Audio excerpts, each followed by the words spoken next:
Hi viewers, welcome to our channel. ప్రస్తుతం మనతో పాటు దాము బాలాజీ గారు సీనియర్ జర్నలిస్ట్ ఉన్నారు. వారితో ఒకసారి మాట్లాడదాం. సో నమస్కారం సార్. నమస్తే. సార్, వివేక హత్య కేసుకు సంబంధించి మరో పిటిషన్ సునీత హైకోర్టులో వేయడం జరిగింది సార్. అంటే సాక్షులు చనిపోతున్నారు, ఈ కేసుని వేగవంతం చేయండి, ఏదో ఒకటి తేల్చండి అన్నట్టుగా ఆమె పిటిషన్ అయితే దాఖలు చేయడం చూస్తున్నాం. మరి ఏ సాక్షులు చనిపోతున్నారు, మరి ఇది వేగవంతం అయ్యే అవకాశం ఉంది, అసలు తేలే ఛాన్స్ ఉందా సార్ ఈ కేసు? మీరేం చెప్తారు సార్ దీనికి సంబంధించి? నేను చాలా సార్లు నేను చెప్పిన వీడియోలు ఇంకెవరు చెప్పండ్రు ఈ టాపిక్ మీద. చాలా సార్లు చెప్పాను ఈ కేసు ఏమి తేలదు, ఎవరు దోషులుగా తేలరు అనేసి చాలాసార్లు చెప్పాను నేను.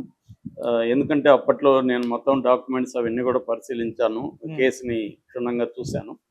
సో ఇది ఎప్పటికీ తేలదు. ఇదేంటంటే పొలిటికల్గా ఎవరికి ఉపయోగపడితే వాళ్ళు ఉపయోగించుకోవడం తప్ప ఇంకేమీ తేలదు. సింపుల్ ఎగ్జాంపుల్ చెప్పాలంటే, జగన్ ప్రభుత్వంలో అవినాష్ రెడ్డిని అరెస్ట్ చేయడానికి సిబిఐ ట్రై చేసింది. కర్నూలులో పెద్ద హడావిడి జరిగింది. అప్పుడు జగన్ పోలీసులను పెట్టి సిబిఐని ఆపేశారని తెలుగుదేశం మీడియా అంతా హంగామా చేసింది, సునీత చేసింది. మరి ఇప్పుడు వచ్చి వీళ్ళ ప్రభుత్వమే సెంట్రల్లో వెళ్దా ఉంది, స్టేట్లో వెళ్దా ఉంది. చంద్రబాబు ఒక మాట గట్టిగా మోడీకి చెప్తే నిమిషాల్లో అవినాష్ రెడ్డిని ఎత్తి లోపలేస్తారు. 8 నెలలు అయిపోయింది, ఎందుకు వేయలేదు? చంద్రబాబు గట్టిగా ఈ కేసుని డీల్ చేసి త్వరగా ట్రయల్కి తీసుకెళ్ళండి అని మోడీకి చెప్తే ఈ కేసు ఎప్పుడూ తేలిపోయేది. ఎందుకు చేయలేదు? సునీత ఎందుకు చంద్రబాబు మీద ప్రెజర్ చేయలేకపోతుంది? ఇదే షర్మిల ఎలక్షన్ ఇష్యూగా మార్చింది దీన్ని. మరి ఇప్పుడు ఎందుకు చేయలేకపోతున్నారు అంటే, అందరూ దీంట్లో గేమ్ ఆడుతున్నారు. చంద్రబాబు గేమ్ ఆడుతున్నాడు, జగన్ గేమ్ ఆడుతున్నారు, సునీత, షర్మిల అందరూ గేమ్ ఆడుతున్నారు తప్ప ఎవరికి దీన్ని తేల్చాలని ఎవరికి లేదు. ఇది రాజకీయం ఎవరికి ఉపయోగపడితే వాళ్ళు ఉపయోగించుకుంటున్నారు. 2019 మార్చ్ 15న ఆయన చనిపోతే ఇవాళ ఎంత? నెక్స్ట్ మార్చ్ వస్తే 6 ఏళ్ళు కంప్లీట్ అయిపోతుంది. 2025 మార్చ్ 15కి 6 ఇయర్స్ కంప్లీట్ అవుతుంది. ఒక మామూలు హత్య కేసుని మనం చూస్తున్నాం. ముక్కలు ముక్కలుగా చంపేసి మొన్న గురుమూర్తి అనేవాడు కాల్చేసి ఎక్కడ ఆనవాళ్ళు మిగలకపోతే కూడా హైటెక్ ఇచ్చేసి, అది కూడా ఎవరో కాదు, సిబిఐయో ఇంకేదో కాదు, అక్కడ ఉన్న లోకల్ పోలీసులే, మీర్పేట పోలీసులే దాన్ని బ్లూరే టెక్నాలజీ అవన్నీ ఉపయోగించి దాన్ని కేసుని ఒక కొలిక్కి తీసుకొచ్చారా లేదా? ఇది క్లియర్గా, ఇంకా క్లియర్గా ఉంది. దీంట్లో సిబిఐ ఇన్వాల్వ్ అయింది. ఆల్రెడీ 2 సిట్లు వైసీపీ సిట్ ఉంది, తెలుగుదేశం ప్రభుత్వం సిట్ వేసింది, వాళ్ళు తేల్చలేదు. సిబిఐ వచ్చారు. సిబిఐ కూడా ఎప్పుడు రంగంలో దిగింది? మార్చి 20, 2020లో హైకోర్టు, ఆంధ్రప్రదేశ్ హైకోర్టు సిబిఐకి అప్పగించింది. సిబిఐ రంగంలో దిగింది. అయితే కోవిడ్ వల్ల ఆగి మళ్ళీ జూన్ 2021 నుంచి సిబిఐ దీంట్లో పనిచేస్తుంది. సో ఇవాళ 25, 5 ఏళ్ళు అయింది కదా, వీళ్ళు కూడా ఎంటర్ అయ్యి 4 ఏళ్ళు కంప్లీట్ అయిపోయింది. 4 ఏళ్ళు కంప్లీట్ అయిన కేసులో కూడా సిబిఐ ఇప్పటి వరకు దాన్ని ట్రయల్కి తీసుకెళ్ళకపోతే ఏంటిది? దాదాపు 2 ఇయర్స్ అవుతుంది. సుప్రీంకోర్టు డెడ్ లైన్లు పెట్టింది, మళ్ళీ సుప్రీంకోర్టు కూడా పట్టించుకోలేదు దీని మీద. ఆ డెడ్ లైన్ ఏమైంది రాబోయ్ అని అడగట్లే. ఈమె కూడా, సునీత కూడా అవసరమైనప్పుడు పోతుంది, లేనప్పుడు సైలెంట్ అయిపోతుంది. ఈ వల్లే పెండింగ్లో కూడా పడింది. అప్పుడు ఎందుకంటే ఆయన సిద్ధార్థ లూత్రా చంద్రబాబు కేసు వాదిస్తున్నాడు కాబట్టి ఆయన వల్ల కొద్ది రోజులు పెండింగ్ పడింది. సునీత దాన్ని పట్టించుకోలేదు. అంటే ఇదంతా కూడా ఒక డ్రామా లాగా కనిపిస్తుంది బయటికి చూసే వాళ్ళకి తప్ప, ఒక హత్య కేసుని తేల్చడానికి, ఇంత పెద్ద హత్య కేసుని తేల్చడానికి 6 ఇయర్స్ కావాలా? 6 ఇయర్స్ కూడా అవ్వట్లేదు. ట్రయల్ ఇచ్చి ఇంకెప్పుడు ఇది జరిగేది ఈ దేశంలో ఇంకా.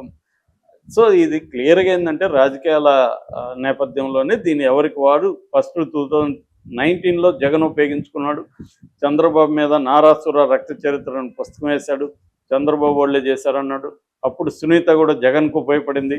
చంద్రబాబు జరిగిందని సునీత చెప్పింది. ఆ తర్వాత ఆ గవర్నమెంట్ వచ్చినాక జగన్కి సునీతకి ఎక్కడ జరిగిందనేది పక్కన పెడితే, సునీత రివర్స్ అయింది, యూటర్న్ తీసుకుంది. ఇది అవినాష్ రెడ్డి జయించాడు, జగన్ వెనుకున్నాడు, భారతిరెడ్డి జగన్ అని ఆమె మొదలుపెట్టింది. దాని తర్వాత తెలుగుదేశంలో ఉపయోగించుకున్నారు. తెలుగుదేశంలో జగనాసుర రక్త చరిత్రను వీళ్ళు పుస్తకం వేశారు. ఇది ఎంత కామెడీ ఉంది చూడు. సో వాళ్ళు ఒక బుక్ వేస్తే వీళ్ళు ఒక బుక్ వేయడం. సో ఇదంతా చేశారు. తెలుగుదేశం మీడియా ఇదే పనిగా మూత మొదలుపెట్టింది. సిబిఐ మీద విపరీతమైన విమర్శలు వచ్చాయి. వాళ్ళు దారుణంగా కొట్టి, హింసించి, టార్చర్ చేసి కొంతమందిని అప్రూవల్గా మార్చారు. అందులో వీడొకడు ఉన్నాడు, ఎవరు, మన దస్తగిరి. యాక్చువల్గా ఈ case first number 1 Erra Ganga Reddy, number 2 Sunil Yadav, number 3 Umashankar Reddy, number 4 Dastagiri, number 5 Devireddy Shivashankar Reddy, number 6 Gajjala Umashankar Reddy, number 7 YS Bhaskar Reddy, number 8 Avinash Reddy. 8 members ఉన్నారు. ఇందులో దస్తగిరిని కోర్టే దోషిగా అంటే నిందితుడి నుంచి తీసేసి సాక్షిగా మార్చేసింది.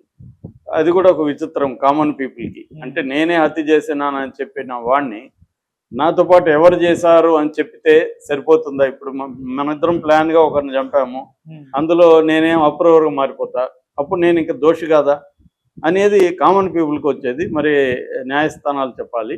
సో అతన్నేమో పక్కన పెట్టేశారు.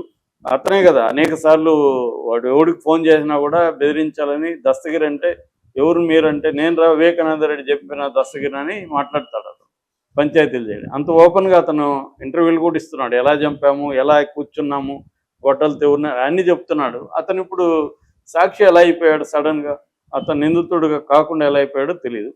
సో ఇలాగా ఇది ఏంటంటే ఈ కేసులు అన్నీ గందరగోళాలే. ఇప్పుడు మరే తెలుగుదేశం ప్రభుత్వం అప్పట్లో పెద్ద ఎత్తున జగన్ కాపాడుతున్నాడు, జగన్ మోడీ కాపాడుతున్నాడు అని రాసిన వాళ్ళు ఇప్పుడు మోడీ మీ కంట్రోల్లో ఉన్నాడు, మీరే ప్రభుత్వం ఇక్కడ నిర్వహిస్తున్నారు, మరి మీరెందుకు దీన్ని ముందుకు తీసుకెళ్ళలేదు? అంటే తెలుగుదేశానికి ఇది రాజకీయంగా అవసరం, కంప్లీట్ కావడం వాళ్ళకి కూడా ఇష్టం లేదు. మోడీ అప్పుడు జగన్ కాపాడుతున్నాడు, ఇప్పుడు జగన్ చుట్టూ ఉన్న వాళ్ళని మోడీ ఇప్పుడు కూడా కాపాడుతున్నాడు. మోడీ అనుకుంటే ఎంతసేపు మోడీ కంట్రోల్లోనే కదా సిబిఐ ఉంటుంది. కాబట్టి ఈమె అప్పుడప్పుడు కోర్టులోకి వెళ్తూ ఉంటుంది, అప్పుడప్పుడు న్యూస్లో వస్తుంటాయి. ఇప్పుడు కొత్తగా సునీతారెడ్డి హైకోర్టులో పిటిషన్ వేసింది. అదేంటంటే త్వరగా ట్రయల్కి బొమ్మని, త్వరగా ట్రైబల్ బొమ్మని అడగాల్సింది ఈమె ఎవరిని? మోడీని అడగాలి, చంద్రబాబుని అడగాలి. చంద్రబాబుని అడిగి చంద్రబాబు చెప్తే మోడీ సిబిఐకి చెప్తే వెళ్తుంది. కోర్టులు చెప్తే కోర్టు చెప్తుంది త్వరగా వెళ్ళమని, సిబిఐ ఇంకేదో కథ చెప్తుంది వాళ్ళకి, కోర్టులకి. ఇలా నడుస్తూ ఉంటుంది. ఇప్పుడు ఈమె ఏం చెప్పింది? సాక్షులందరూ చనిపోతున్నారు అని చెప్తుంది. దీంట్లో మొత్తం ఆమె చెప్పిన ప్రకారం 13 లక్షల ఫైల్స్ ఉన్నాయంట హార్డ్ డిస్క్లో. ఇది కూడా నాకైతే విచిత్రంగా ఉంది. 13 లక్షల ఫైల్స్ అంటే అన్ని ఫైల్స్ ఏమున్నాయో తెలియదు. మరి 13 లక్షల ఫైల్స్ ఉన్నాయంట. అందులో 13,717 ఫైల్స్ మాత్రం ఓపెన్ చేశారంట. రోజుకి 500 ఫైల్స్ ఓపెన్ చేసినా కూడా ఇది 2 ఏళ్ళు దాటుతుంది ఇంకా. కాబట్టి ఇది ఎప్పటికి అవుతుంది అనేది ఆమె పిటిషన్ వేసింది హైకోర్టులో. హైకోర్టు దాన్ని స్వీకరించింది. విచారణకి ఇంకా విచారణ జరపలేదు. ఏం జరుపుతుందో హైకోర్టు అనేది తెలియదు మరి. సో ఇవే అంటే మన దేశంలో కొన్ని కేసులని మనం పరిశీలిస్తే జగన్ మీద అక్రమాస్తుల కేసులు 11 ఏళ్ళు పైన బెయిల్లో మీద ఉన్నాడు. అదొక విచిత్రమైన కేసు. ఇంతవరకు అది తేలలేదు. అది ఎప్పుడు తేలుతుందో తెలియదు. ఇదొక విచిత్రమైన కేసు. ఓటుకు నోటు కేసు అందరూ చూసాము, టీవీల్లో వచ్చాయి. డబ్బులు ఇస్తున్నాడు రేవంత్ రెడ్డి, మా బాస్ అంటున్నాడు. చంద్రబాబు వాయిస్ చూసాము, అది చంద్రబాబు దాన్ని కూడా తేలింది. బ్రీఫ్డ్ మీ, మన వాళ్ళు బ్రీఫ్డ్ మీ అని. ఎంత అయినా కూడా ఆ కేసు ఇప్పటివరకు ఏమీ కాలేదు. ఇలాగా అంటే చాలా పెద్ద కేసులు ఏవి కూడా తేలని వల్ల సామాన్యులకి మన క్రిమినల్ జస్టిస్ సిస్టమ్ మీద ఏమాత్రం అన్న నమ్మకం ఉంటుందా? ఉండే పరిస్థితి లేదు. ఎందుకంటే అంత పెద్ద పెద్ద వాళ్ళ కేసులే సాల్వ్ కావట్లేదు. అందుకని ఏంటంటే హత్యలు పెరగడానికి కూడా కారణం హంతకులు దొరికిపోతారు. పోలీసుల్ని ఈజీగా ఇప్పుడు దొరికిపోతున్నారు. దొరికిపోయిన క్రిమినల్ జస్టిస్ సిస్టమ్ని మ్యానిపులేట్ చేయొచ్చు, డబ్బు పవరు పలుకుబడి ఉంటాయి అన్నది జనంలోకి బాగా ఎక్కిపోయింది. కొంత ఓవరాల్ వెల్త్ కూడా పెరిగింది. అంటే పోలీసు ఖర్చులు, జైల్లో ఖర్చులు ఇవన్నీ పెట్టుకోగలుగుతున్నారు జనం. సో ఎవరన్నా వేసేసి ఒక 1-2 lakhs ఖర్చు పెట్టుకుంటే చాలులే అన్న ఒక ట్రెండ్ జనాల్లోకి వెళ్ళిపోయింది. అందుకని క్రైమ్ కూడా ఏమాత్రం మనకి తగ్గట్లేదు. క్రైమ్ మొన్న కూడా తెలంగాణ